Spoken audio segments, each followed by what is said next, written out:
નમસ્કાર મિત્રો, હું આપનો ડીપી જોગરાણા.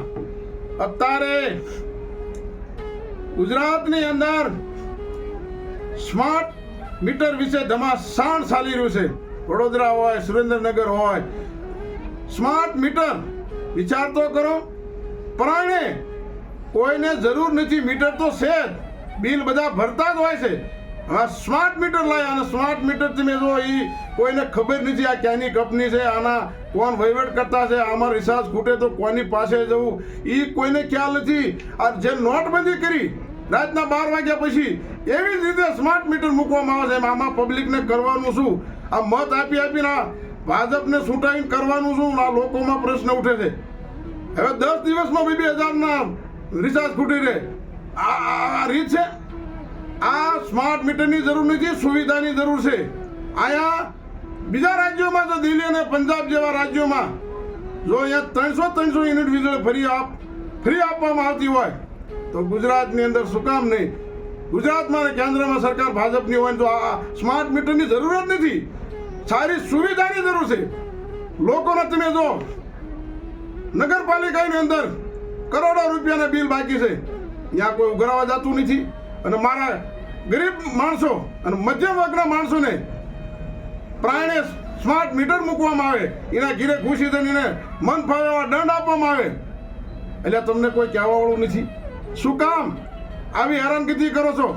આ તમને ઉપરવાળો ક્યારે સહન નહીં કરે. આ તો નાના માણસો બોલી શકતા નથી, પણ એની જ્યારે અંતરથી જ્યારે આંતળે કકડે ને તે તમારું કાંઈ નહીં રહે.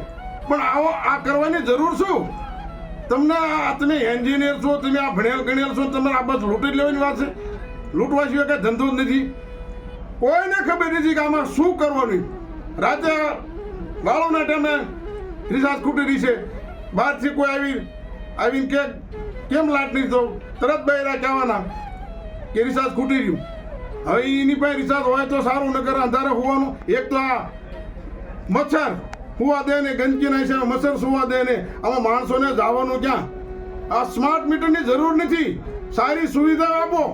જો તમને ખબર પડતી હોય ને તો સારી સુવિધાઓ આપો. હજી જ્યારથી લાઇટ આવી ત્યારથી હજી ઘણા ગામડા એવા છે ક્યાં હજી એના થાંભલા બદલાવવામાં આવ્યા નથી, એના તાર બદલાવવામાં આવ્યા નથી, ગરાડીઓ બદલાવવામાં આવી નથી, એના મીટર. અને જ્યાં ખેડૂત, માલધારી, મજૂર, ગરીબ ઘરના ઘીરે એક ખાલી જૂનું મીટર જરાક છેડો આગો પાછો જરાક હોય તો 700 રૂપિયાનું બિલ બાકી હોય કે 800નું બિલ બાકી હોય, એના કર્મચારી એથી મીટર ઉતારીને આવે ઓફિસ લઈ આવે છે. પછી એનો કેવડો દંડ મૂકવામાં આવે છે. કરોડો રૂપિયાના બિલ બાકી છે, એને કાંઈ નહીં. અને જે કાંઈ નાનામાં નાનો માણસો છે રેગ્યુલર બિચારા હાલે છે. આ કોઈ ખેડૂત એટલે શું કાંઈ તમે કોઈ મિલ માલિકો સમજો છો? જેને જરૂર છે એને તમે કાંઈ કરતા નથી. અને નાના માણસો આ વધારે જે કાંઈ તમારી જે આ છે સ્માર્ટ મીટર વિશે બધું નાના માણસો, મધ્યમ વર્ગના માણસો હેરાન થવાના. આમાં મોટો ક્યાંય કોઈ આવવાનો નથી. મહેરબાની કરી અને તમારા સ્માર્ટ મીટર પાછા ખેંચી લો. ક્યાંય પણ મૂકવાના નથી. જે મીટર છે એ જ મીટર હાલવા દો. અને અમારે તો ખાસ સરકારને કહો, તમારા વાયદા હતા કે અમારી સરકાર ભાજપની બનશે તો 300 યુનિટ વીજળી આપવામાં આવશે. આપો. તમને કોણ રોકવા વાળો છો? ડબલ એન્જિનની સરકાર છે, શું કામ નથી આપી શકતા? પંજાબમાં મળે છે, દિલ્હીમાં અંદર મળે છે, આવડો ટેક્સ ભરે છે તો તમે એક લાઇટ ફ્રી આપી શકતા નથી. ફ્રી હોવી જોઈએ.